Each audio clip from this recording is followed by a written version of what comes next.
In what looks like a tactical change, President Bola Tinubu removes Ms. Shetty and picks Festus Keyamo.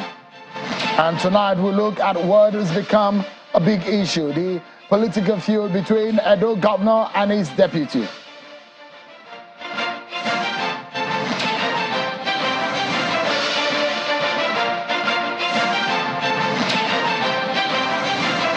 Welcome to the program. This is Politics Today, live on Channels Television.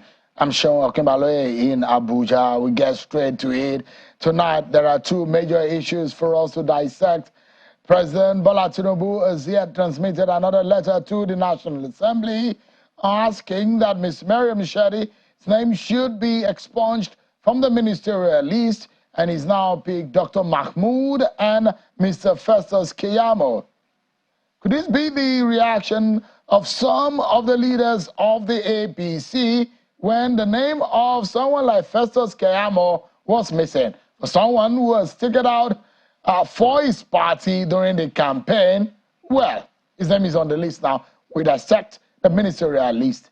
Plus, will President Bola Tinubu be the next Minister of Petroleum, like we saw under President Buhari? We'll be analyzing whether that is in line with the Constitution of Nigeria. Then we'll go to Edo State to analyze what is happening between Governor Obaseki and his deputy, Philip Shaibu. Stay with us, everyone. We need to check out the political roundup stories.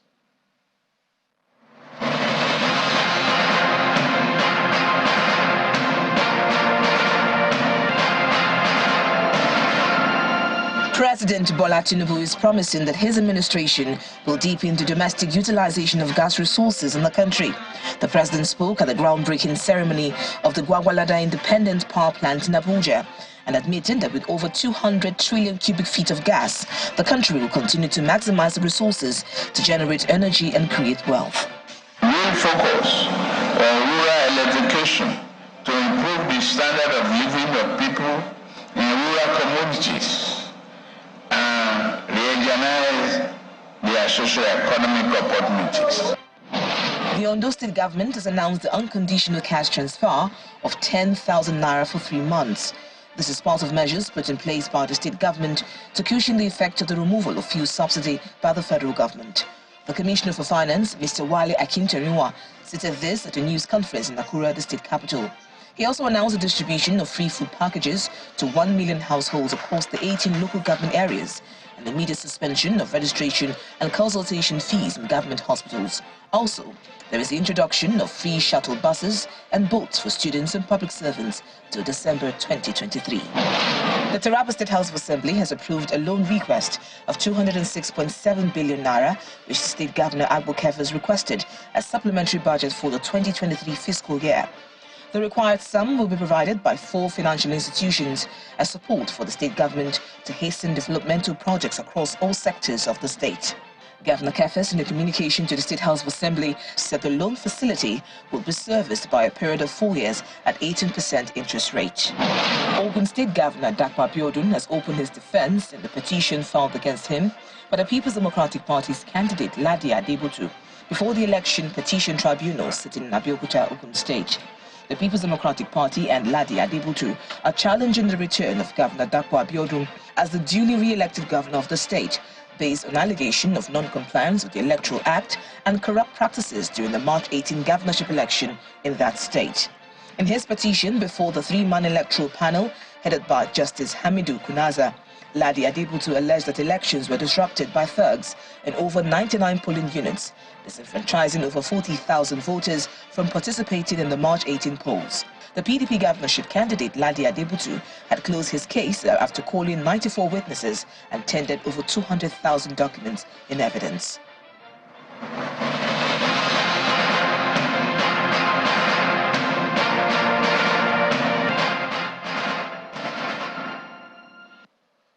Thank you so much, everyone, for staying with us on the program. Let's get straight to it. So today, what we saw was President Bola Tinubu transmitting a letter to the National Assembly, and basically, it looks like a tactical change when you see a football coach or manager of a football club making a tactical change.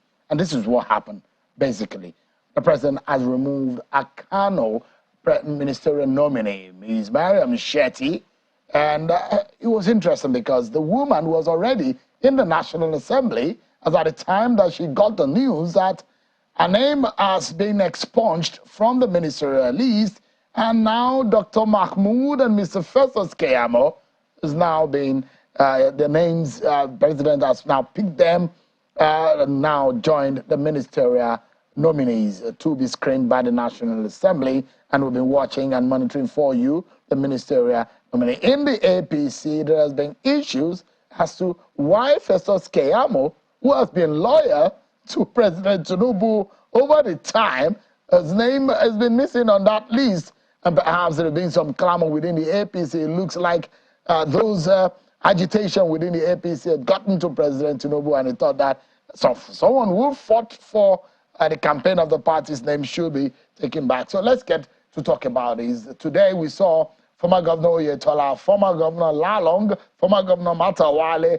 and a host of others face the scrutiny of the Senate. Let's discuss this, everyone, because another issue that we'll be looking at is the petroleum ministry, because the word is already on the street that there might be a repeat of the culture of the president acting as the Minister of Petroleum. What does the law say about that? I'm being joined tonight by two gentlemen, a very senior lawyer, senior advocate of Nigeria, a former member of the National Assembly, Honorable West Edo State. Thanks so much, Elena Sik, for joining us tonight. Thank you very much.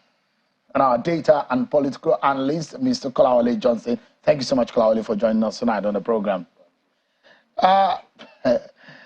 SN, give us an understanding of what you make today. First and foremost, Festus Keyamo, Dr. Mahmoud, getting into the Kano nominee, Ms.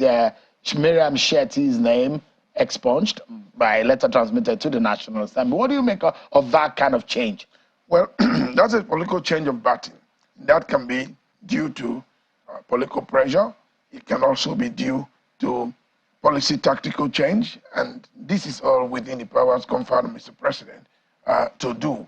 Do not forget that the ministerial portfolio is exclusively within the discretion of the president in establishing same. And the Constitution gives him the powers under Section 142 to do so. And to that extent, the president can make that switch anytime. And he does not have any reason to give any reason for that decision. So I believe that that's what has happened, and it's fully within the legal framework of the country for Mr. President to do just that. What do you think, politically speaking, because this looked to me like a political change, there are those who had their own misgivings about some of the names on the list, and there are those who believe that there are a few names that are missing, and there are those who believe that the likes of Festus Keyamo, for what he did, a fellow member in the inner bar like yourself, who really spoke for the party, as names that are, we are hearing some APC members who are agitating and angry that how will Festus Keyamo names be missing? For that kind of decision, for a president to think, I mean, what do you think could have happened behind the scene? Well, it's possible, as I said. Don't forget, the president has a strong character, but he's also a very responsive person. He is committed to loyalty. He's committed to excellence. And so he understands how to get a fine blend of both of them. But significantly, it is more likely to be politics. And the politics of party peers on the president, I mean, with those who have worked with him, telling him, hey, let's create a situation where some of those who have stuck their neck out for our party, defended our party politics, defended our party positions publicly, do not feel excluded. So that could be there. It could also be, as I said, a policy tactical change. It is possible that the president had then decided to introduce him into the arena in order to use his services for a major policy initiative, which is considered fit to carry out. It can be that. So no one can tell whether it is for special competence reasons or for political reasons. No reasons have been given. Let me come to you, Mr. Johnson. Apart from, we'll come to the capacity and the character of those who have made the cut. But from your own point of view, in terms of the numbers of how many people, this president has really gotten far and above what we are seeing culturally, historically, for the nominations from president. President Buhari did 42. There are those who say that was too much. Oh, yeah. But this president is doing 48. Yeah. What do you make of that, Mr. Johnson? You know, when the president said sometimes like that, let the poor breathe. I think I gave a response that one of the ways we could ensure that the poor breathe well, it's by ensuring that we reduce, the size of the governance structure in the country. Understandably, we've asked the people to sacrifice, and the people, of course, they want to sacrifice. In fact, they are paying the sacrifice already, whether they are prepared for that or not. And one of the things that people have been saying is that this sacrifice should not be one-sided. And one of the ways that we can ensure that it is two-sided is to ensure that those in government who are asking the people to sacrifice also ensure that we see these elements of, sacrifices on the part of the government by ensuring that we have, a more compact governance structure, not the elaborate one. After all, you still have, boards, parastatals that will have chairmen, DG, board members, and all of that. I think with this, we don't think that the usual, waste in government. I don't think this government is ready to, to check that. And for a season that we are, that the money is not there. We know that. I said on this program, long before President Tinubu was sworn in, is that the next 6 months or 1 year, that the first 6 months or 1 year of his government was going to be tough. Sure. But yeah, remember? Absolutely. On this same show. That we know because we need somebody that will take the hard decisions, and he's taking them. So he's got the balls for that. But we should also ensure that as an accountant that understands, the import of cost of governance on the system, it should have, we're expecting that it will have, a more compact, governance structure, not this one. 47 or 48 is more. I mean, it's more. We were thinking we won't have the era in the era of, Minister of State. Sure, you will have that now with this bogus number. There is no way they would delineate the ministry without having ministers of state. So for this, well, let's see what is going to achieve with that. For example, if he wants to ensure that, okay, let's have some areas where we have an individual with that, requisite competence to manage very well without any distraction, of, maybe just pretending over such a bogus state that he may not be able to manage, fine. But let's see what is able to, again, do with this size. Then secondly, let us also see that those he will be able to put in specific places. Don't forget that this is a man we have pride to be a man that assembled the best of team. I don't think the team we have seen is that, it doesn't look like what we expect. It doesn't meet your standard. Not my standard. It doesn't look like what we expect from, in fact, it doesn't meet the standard of that he has created before now, that he created in Lagos State. Look at the team members. Of course, there are exceptional ones there. Look, the young guy from Lagos, Party, even some former governors. Dave Umai, El Rufai, these are sound administrators. Quite a number of them, they're very good. In fact, there are quite a number of young guys there, like the one in my state too, quite, cerebral guys. But we were expecting that this will cut across.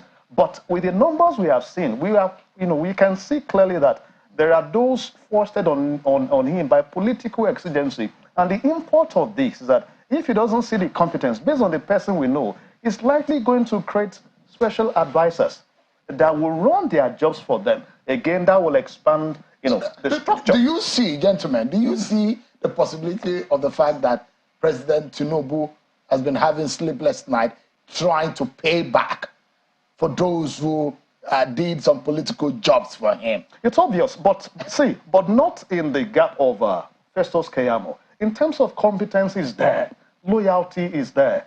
What he has put in, is there. He has put in the work. I'm even looking at the fact that for the numbers, one. Yes. Also, the kind of people, some people have been ministers before. Yeah. They've been governors for 2 terms. Yeah. And 20 years later, you're bringing them back to federal cabinet. There are those who disagree with bringing those persons back to say, in our entire state, you need to look well. And then there are more people that could get the job done. We may say that for some, some numbers there. But I have heard this discussion about Malam El-Rufai. See, that he is simply one of the best administrators you have today in the public sector. And if you see, when this man was a minister in Abuja, go ask. His record has not been broken. So if you're bringing back a man like that, I don't think that that is not out of place. No, there are those, honestly, for example, you can Ibrahim Gaidam, his opposition have been speaking about the reasons for imputing him. There are those who have also said, why bring former governors? You will make it a cabinet of former governors and you will create a cabal against your own government for yourself, because these men also, they have the profile of being the president. So you have, I mean, what do you make of those arguments? Those are on one school of thought anyways. Well, the thing is, first of all, you really can't form a team for Mr. President. He went around and made a campaign. He knows his team. But at the same time, the public, as a watchdog of government, will also have its expectations. One of the expectations of the public is there ought to be a reaction to the present situation. We are in extraordinary times, and to that extent, we'll also expect extraordinary measures. Whether you like it or not, I consider that number humongous. I just think the number is simply too large, given the lean resources and given the penchant for opulence that Nigerian public officers have. You can already see the type of thing they are talking about in the National Assembly and so on. They are talking about monies for vehicles and the rest. There is no policy in this country to ensure that production of vehicles locally are designed to meet public use in Nigeria. Actually, a lot of Nigerians may not understand what you mean because they will say, oh, they're just 49 men. Well, but averagely, this is a picture of those who work with the minister, averagely. The minister will have at least 2 vehicles in his convoy. At least. The escort one? The escort 1 and escort 2. Yeah. And they will have special assistants, special advisors, aides that will work with them in their offices. And in the minimum, you have at least 6 to 7 persons working for each minister. So you have up to 20, 25 in some cases. Working for security guys alone with them. At times they have up to like 10 of these guys. Even security personnel, they will tell you, if you want a security security operative to work with you, they will tell you, the police will tell you that we can't give you less than 3 or 2 because they can't work. They need to have a certain number. See, so they will have the DSS, they will have the police. They have more than these. This is what we are saying. So the number is humongous. If does it look like we are, well, like you said, maybe we should give the president a benefit of the doubt. But again, on the basis of what we're seeing on the ground in terms of what Nigeria looks like today, do we need 48 ministers in the federal cabinet? There's no point saying that we should give him. See, when he has done well, we have scored him well. We have also, clapped for him. I was one of those that came, to the public space to clamor that, no, we need this subsidy regime to stay, that we can't continue with that. We have said that. So if we are also saying that with the size of government, that Nigeria cannot sustain this now, the people are already paying. And you should also be seen to be paying also, knowing well that these ministers, except if there will be extraordinary measures to say, ministers, you cannot do more than this. Ministers, you cannot get more than this. But some of these things we can clamor for that, but can you do that for former governors coming into the cabinet? Well, they have their structures that you can't take away from them. Well, that's why I say that we're in extraordinary times. Whether you're a former governor or whatever you may be, you have to work within the rules that is going to be set by the president that was duly elected. So the point is, does the president appreciate the peculiar situation that we face? I believe he does. He should understand that because he's a veteran in this business of managing people. And the least we expect is value for money. There are those who compare Nigeria easily with the United States. And you look at it, how many secretaries? Because that's their own term to represent ministers. How many? I'm not sure they have up to 25 secretaries of the different departments. Less than that. The Treasury Department, the Department of State, and all that. I'm not sure they have more than 25 for a country as large as that is almost double the size of Nigeria. And you imagine that they are richer than Nigeria. Oh my God. They have what it takes to be able to fund. But just a moment. This is one area, Lenosik, that I want your knowledge and your expertise. And let's take a look at what has been happening in the Ministry of Petroleum. We're keeping our ears to the ground. And what we are understanding is that there is a possibility that the president, Bola Tinubu, like his predecessor, might be the Minister of Petroleum. Why? So historically, this is what happens. We've seen 3 different former heads of state or president that have been that they themselves have headed the Ministry of Petroleum. Former military head of state Abdulsalami Abubakar, former President Olusegun Obasanjo, and former President Muhammadu Buhari. Now, what does this ministry look like? Why is this so important?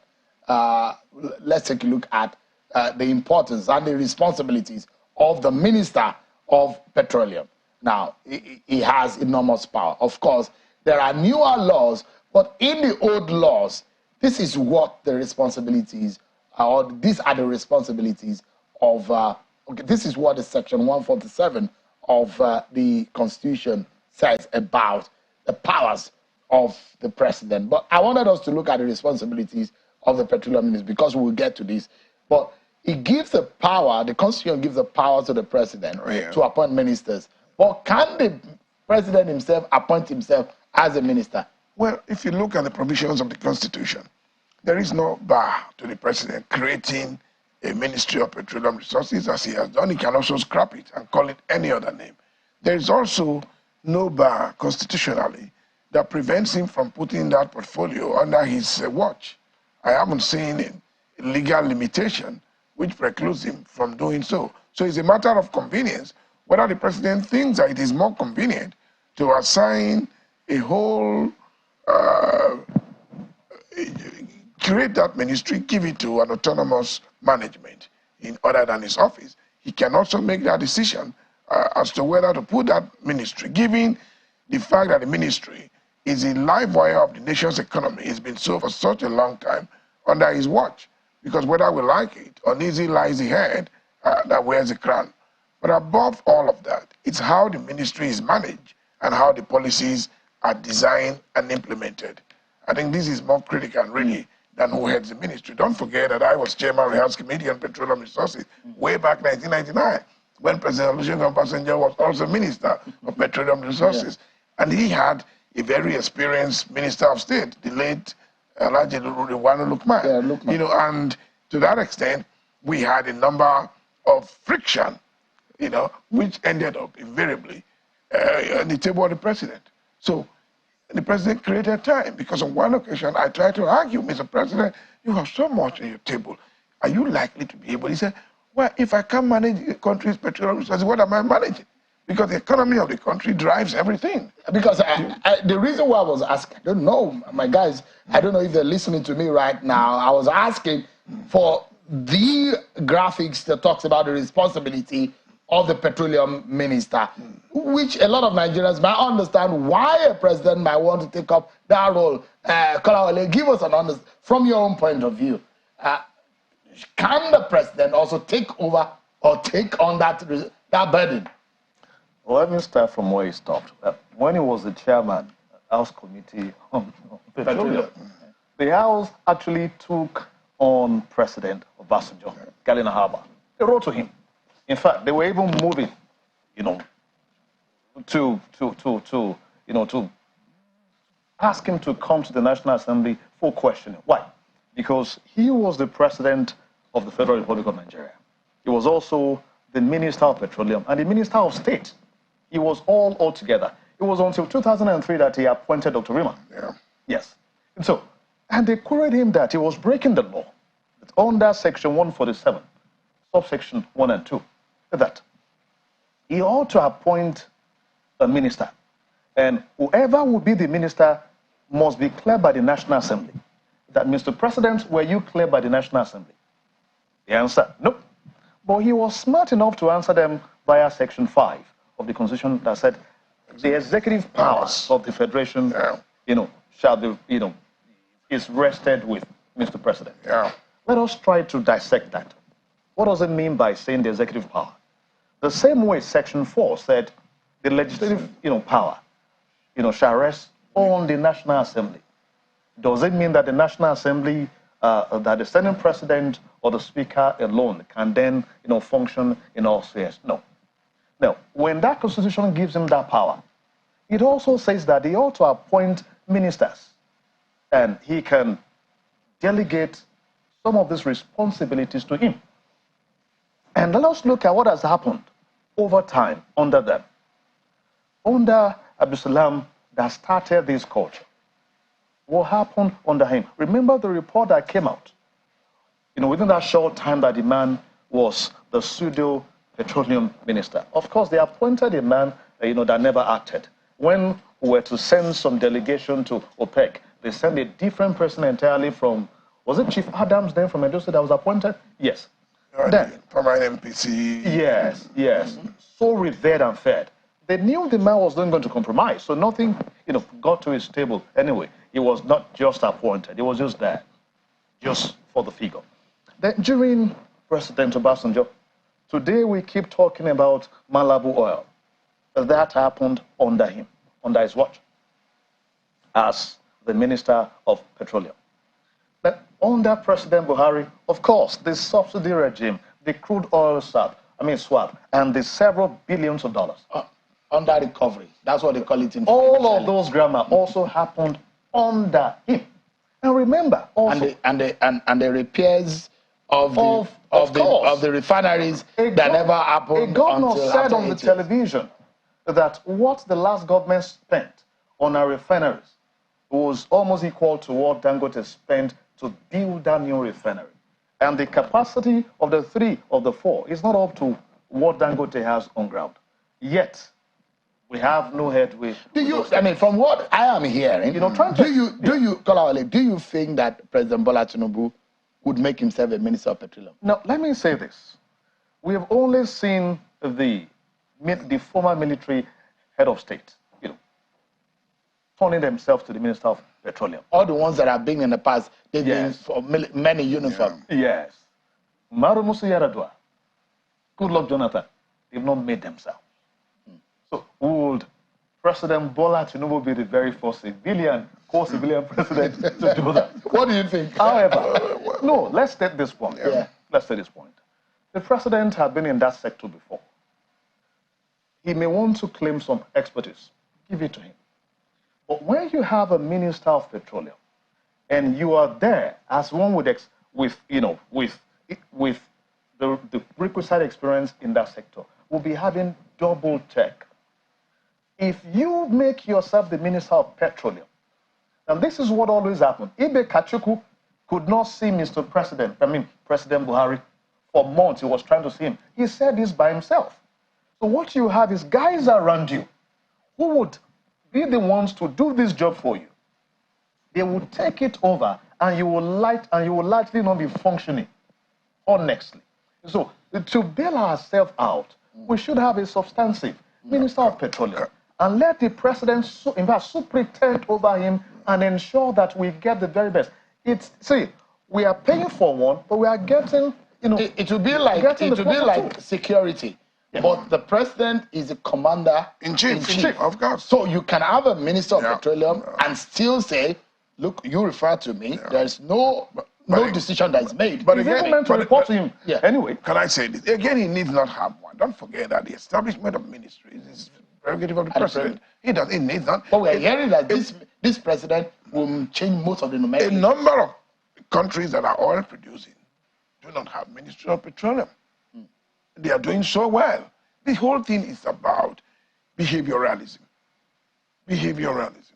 It's not about the nomenclature or the designation of ministry. The question is, where is the mindset to succeed? Is it there? Are you seeing it?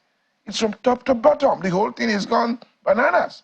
You go to the filling station trying to buy liter of petrol and try to see whether your change will be coming to you.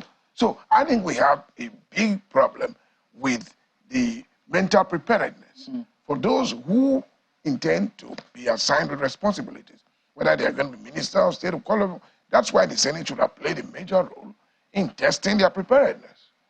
This is not the question about... But are you impressed with what the Senate has done? No, you see, it's a ritual. I call it a ritual that is of no significance to national growth. You don't think, who are you pleasing? It doesn't matter whether or not, oh yeah, you don't have the constitutional powers to reject a presidential nominee, you may not claim. But to not to clear the that nominee, you have to have... Isn't it looking like they are playing on intelligence of the Nigerian people? No, they are not just... The manner in which they are carrying out their jobs, because if the 109 senators realize that they have been hired by Nigerians and they can be fired, the manner in which they go about this and the kind of reactions they are getting from Nigerians, if anybody is applying for any job, if I were a CEO, I'm not sure I'm going to go about the way the screening is going on and the Senate. Will they deal with this in their private companies the way they deal with the country? Will they hire people who they would not test capability, preparedness, emotional intelligence to deal with the nation's problem? Critical question. You can imagine how somebody can walk up to the Senate, the highest lawmaking body in this country, and then say before the Senate, oh, I have many school certificates. I chose to bring this one, which has 2 credits. You pick and choose what you give to the Nigerian Senate because Gentlemen, let's wrap up now. Let me get your final thought. We need to close now. I think first on that, it is about the system, as a whole.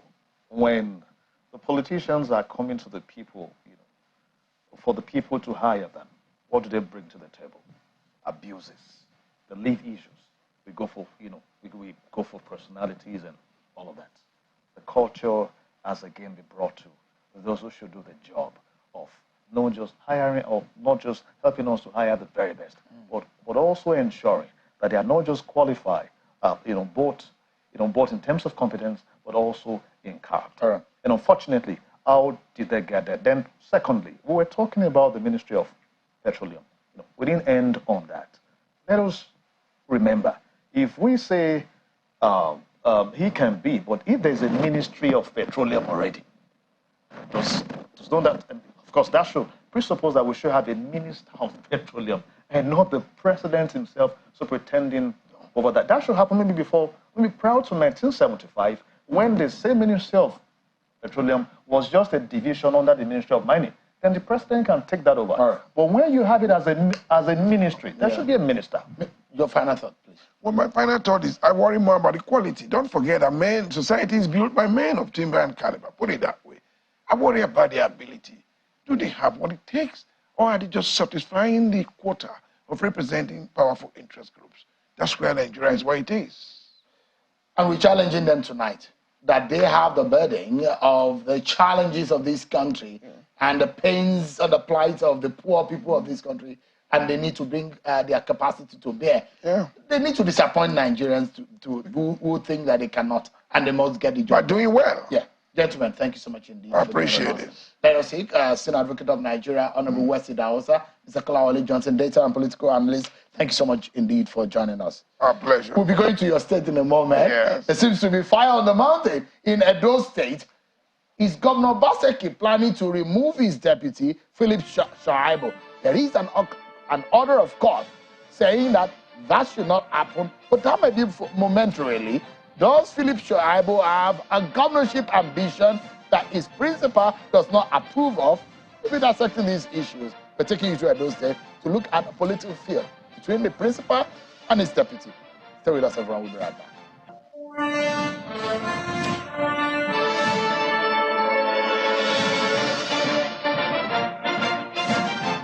Thank you so much, everyone, for staying with us. We take you straight to Edo State, what is looking like a political field between Governor Obaseki and his deputy, Mr. Philip Shaibu.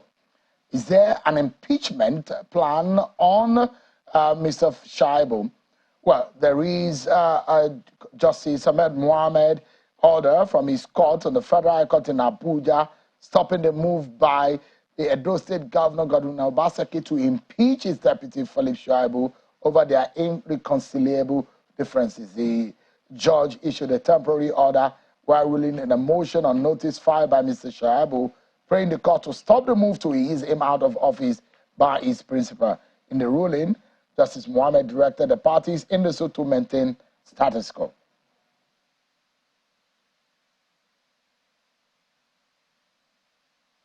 What exactly is going on between the governor and his deputy? Why would Governor Obaseki want to remove his deputy? What is going on? Tonight, let's get to talk about these issues. I'm being joined by Mr. Mwante Adaze, who is a lawyer and a former communications commissioner in Edo State. He's live here with our Abuja studio.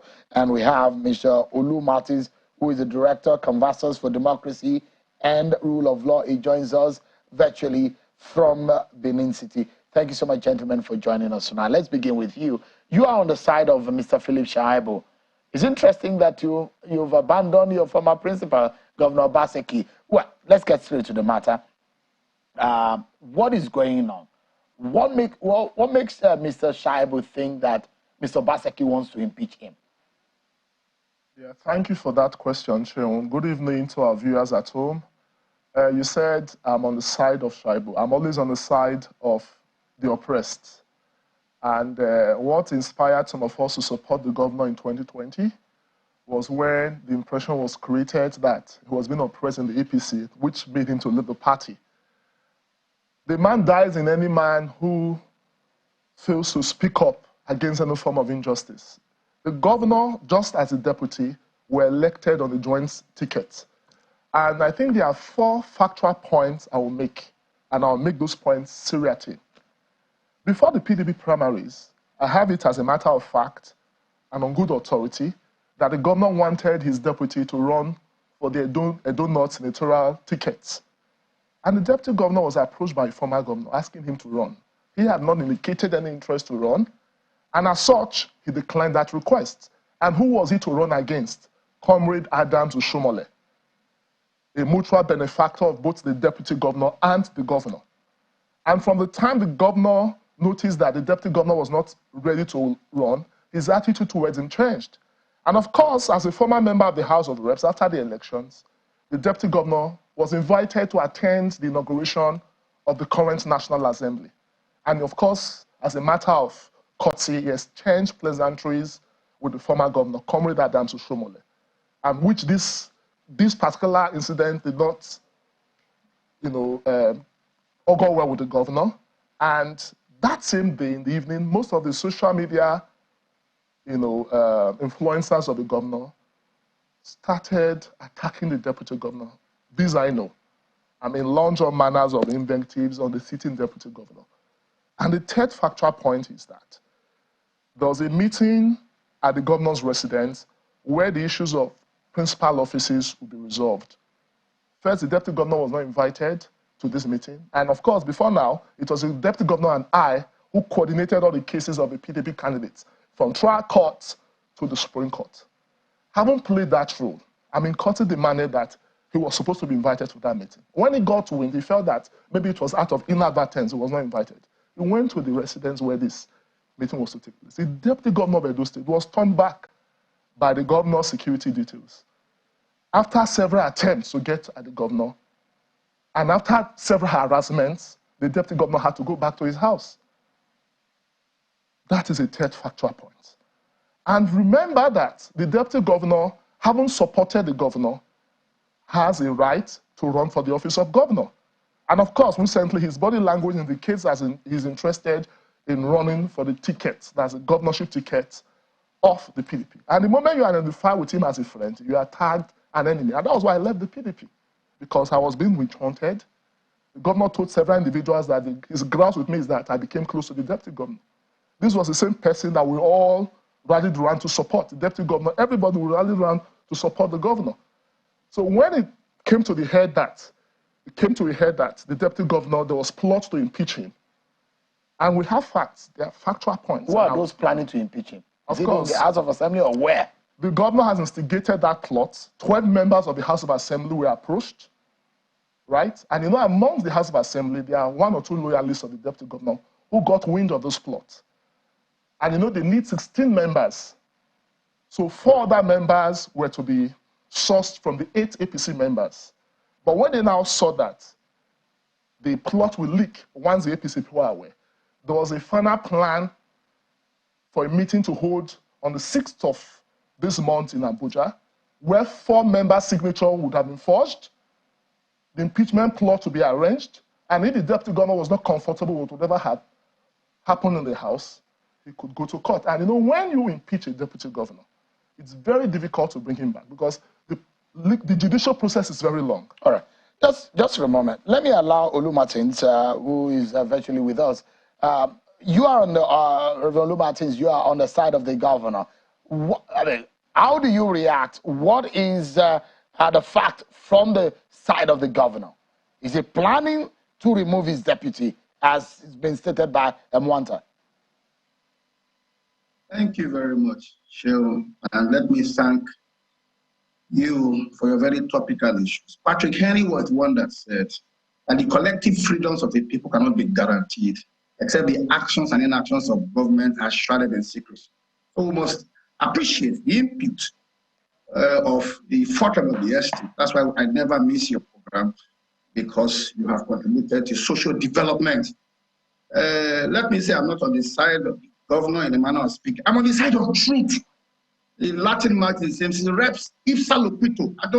I don't speak for people. I stay with the issues, and it is important for us to not to dwell on conjectures and suppositions, because some of the things my brother is saying there are imaginations. It is the law. He's a lawyer, and the lawyer says suspicion, no matter how it is, it's not admissible in court. There are no evidence to this thing that is saying. Anybody can come on air and trump up any charges to say the governor was at a meeting or the deputy governor was at a meeting. There is no evidence to it.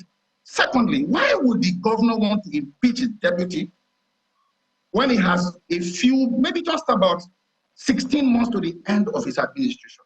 I know people are surprised, because I can tell you that the most expressive governor in Nigeria is the deputy governor of Edo State. And I'm not being studiously lazy, but I'm not too sure that I know who the deputy governor of Delta State is or who the deputy governor of Rivers State is. But the whole of Nigeria knows that Edo State has a deputy governor that has been given the latitude and the opportunity to express himself to the fullest. And we have seen that in 2 instances. Number 1 instance was when the governor and his deputy moved to the PDP. In fact, the crux of the crisis that the governor had to the PDP is that the PDP, as at that time he moved in, wanted to give the governor a deputy. And the governor said, this man has been with him, we will sink or swim together. And there was a rift between the party and the governor because of his stance with the governor. We remember in no distant times, sir, where the very voracious former governor of Rivers State made very unpalatable statements about the deputy governor of Edo State. In fact, he said, "Who is your father?" And we remember how the governor stoutly stood for him and said, "Look, this is my deputy governor, and he has all of my support to do the things that he's doing." So we are surprised. The whole of the sports festival was within the purview of the deputy, governor. So the deputy governor in this Edo State has had an opportunity to express himself to the fullest. So we are surprised. Edo people are finding this a little bit surprised. I think, if you ask me, what is happening is that is preemptive. I was student union president, and I know that at times I heard from Bush Radio that people are trying to do something. So we will, as comrades, we will go out and quickly cry because we are trying to be disruptive. We are trying to, distract your process. So, impeachment process is not clandestine. And at any rate, impeachment over what offense? Do you just impeach a deputy governor, like that? What is the offense for impeachment?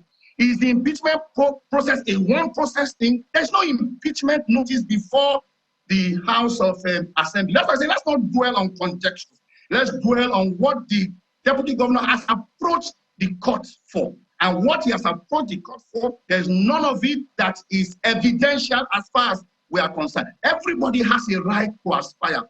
Is it not even magnanimous of the governor that at that particular time he had offered the deputy governor a senatorial position? The deputy governor of Rivers State is in the Senate as we speak.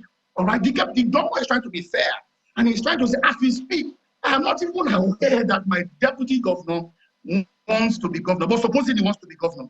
The immediate past governor of Edo State is an ISA command.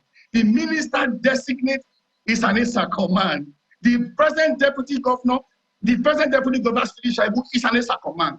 There are several senatorial districts. Is it not fair on the part of the governor to say, you know what? So let us even concede. But do not agree that the man has expressed his ambition. Is it not fair on the governor to say, let us look at some other senatorial districts? So, I'm not even too sure that the governor, every governor has informed his principal of his aspiration, which he has a right to. For him being aspiring, he has no right to disrupt the system because these things are unknown to the Edo people.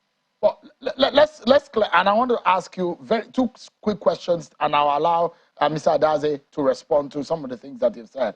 So it's a fact that Governor Baseki and Comrade Shaibu are not in a friendly terms as we speak. Is that a fact? We got to know by the papers that came out from the court. We didn't know this because 2 weeks ago, the deputy governor was at ESCO meeting. The attendance of the ESCO meeting is available for the media at the appropriate time. Pictorials and videos of the ESCO meeting just a fortnight ago before the deputy governor traveled to America. A journey that his principal is not even aware of. But that's a discussion for another day. So we are not. It came to Edo people as a surprise. It is the deputy governor that is telling us that he has a rift with his principal. The Edo people do not know. So let me ask. I said I have two quick questions because I need Mr. Adaze to respond. Yes, is it also true that there were a few incidents that have happened, which a lot of those cabinet members, what I heard and what I gathered, the fact that, for example, a door in which Comrade Shaibu has always come through, which now the deputy governor was blocked and it was told that that's exclusive for the governor. Are you aware of that instance? That there's some hostilities recently against the deputy governor. Is it possible? Well, this is what in philosophy and logic we call argumentum misericordia. That is the fallacy of hasty generalization. Because you must provide evidence. We are in the information age where whatever you do is captured either by smartphone or some particular device. Anybody can imagine, anything. As long as there's no evidence to it that shows what the governor is claiming, I will conclude that what is happening is any blighton, woof. Because as we speak now, the Edo people do not know that there's a rift. They, as far as they are concerned, the romance within the governor and his Reverend Martin, are you from the same local government with Mr. Obayagbo? Because it's just something that I need to check the dictionary. I'm an Edo man by birth and by inclination. We have a penchant for Candiloquent. We know book, we know the carry last. All right, just a moment. Mr. Adaze, can you respond to some of the issues that have been raised about your friend, Comrade Shaibu? I will quickly correct this impression. It gives this impression and it says we. Who is the we? First, he's not the Commissioner for Communication or Information. He's not the special advisor to the governor of media. And the governor has a very wide retinue, recently appointed the chief press secretary. A matter as important as this, you don't just bring somebody, because I'm sorry to say the word reverend, a lot of people say they are reverend. I mean, if you are an advisor to the governor, you can talk ex cathedra. I'm talking because I was in government. I've seen instances where the governor would tell his deputy to go and call me a commissioner. That is an abnormal. It is an anathema. The office of deputy governor is as good as the office of governor under section 186 of the Constitution because they were jointly elected. The qualifications are the same. The procedure for appointment is the same. The procedure for impeachment is the same. Is it also and true, as such, Amanda, that the governor does not approve or does not give a tacit approval to Comrade Shaibu's ambition of wanting to become governor, and that's where the trouble is? But again, the question is, in 2020, this was a man who stood by you even against... Is it true that he wanted his approval and he's not getting it? It's not a matter of his approval. The fact that he wanted him to go to the Senate was a distraction, right? Was to say, I'm not in support, right? Because he didn't tell you that... Is there any agreement between both men that is going to take over from him? No, there may not be any agreement because the right to aspire is free. Shaibu is not a slave, he's a freeborn. He has a right to aspire. What happens thereafter is a different kettle of fish. And again, I take very serious exception for him to have said that it was without the governor's permission the deputy traveled abroad. He went on his official leave, his annual leave. The governor at times would travel for months. The deputy, when the governor traveled recently, was away for over a month. It was the deputy governor that was in charge. Though there was no official communication, the governor was away for 1 month on leave. So if the deputy governor is away on an official leave, which the governor is aware of, and he now claims that the governor is not aware, it shows there's a rift. And that's what he's denying. What do you think is the way out? Because we've seen both men behave like twin brothers. We've seen both men related very well. And it's looking like a deja vu. We've seen the squabble between former Governor Adams Oshiomhole and Mr. Obaseki. Both men were friends even before Governor Obaseki became governor, and they fell apart. Now it's happening again. What do you think in your mind is the way out? Have you never wondered that a day will come when Adaze and Wanta will sit here, not on the side of Obaseki? It is simple, not far-fetched. The governor does not know how to manage relationships. And for me, ingratitude is the bottom line. Because when you look at the history, in 2016, Oshiomhole supported him to be governor. He became governor. He fell out with Oshiomhole and every member of the APC, which of course culminated in his disqualification. Throughout this period, it's not that Oshiomhole offended Shaibu, but Shaibu was loyal to him. So if somebody who supported you to be governor the first time, the second time, now says, I'm interested in this office, which is not a monarchical system where you say it is by inheritance. If you have the power as governor, within the PDP, you can make that impossible. So he has a right to aspire, and you cannot now use impeachment as a tool to prevent him, because that is the oppression we fought against, and we're also going to fight against that same oppression now. Let me allow Reverend Olu Martins, your final thought. What do you think is the way out of this? These two men have been friends, and they say when two elephants fight, the grass suffer. The grass here might be the general people of Edo State and the governors in the state. What is the way out? Well, first of all, let me say that and Andrew Ewata is not the spokesperson for the deputy governor. The deputy governor has a chief press secretary because he's asking my stake. I'm an Edo man by birth and by inclination, according to Jero's metamorphosis. And like Ojukwu said, the death of every Nigerian affects me because I'm involved, because I'm a Nigerian, I'm involved. So I don't like all of those aspersions because it's beginning to look like Andrew Ewata is for hire. A few weeks ago, he was on AID speaking for Kenny Maswadu. Now he's here speaking for the deputy governor, who has a chief press secretary, talking about ingratitude. We're aware that the governor, I have the picture, the governor sponsored the 4th wedding of Andrew Ewata sitting there with you. He made him commissioner from SSA. There are a few people who have risen from SSA to become commissioner. He moved from SSA to become commissioner within a very, very short time. I'm displeased when people think that public office should be used as a reward, quote and unquote, for work done. I am here. Gentlemen, we are totally out of time. I wanted you to give us a way forward. Appointment, and I am not trying wolf. Yeah, what do you think is the way forward? We need to close now. Leaders look for opportunity is weak people that look for position. Weak people look for position. Leaders look for opportunity to serve. Till tomorrow, I am still on rallies, I am still on protests. I'm not shouting. I work for the governor. I have not had any appointment, but as long as the governor is delivering the dividends of democracy, I am appointed. So the way out is for the governor. The way out is for the deputy governor to take it easy. He has a right to his. There's no point in rocking the boat. If he thinks he can't work with this, we are totally out of time. Then he can resign for public. Reverend Olu Martins, thank you so much, gentlemen. We're totally out of time. This is imagination. Thanks for having me. Yeah, thank you so much. Thanks for having me. But that's our show for today, everyone. It's Friday. I don't know how you're going to spend yours, but don't forget, on Sunday, I will be back at 8 p.m. Don't miss it. I'm sure Kimale. God bless Nigeria.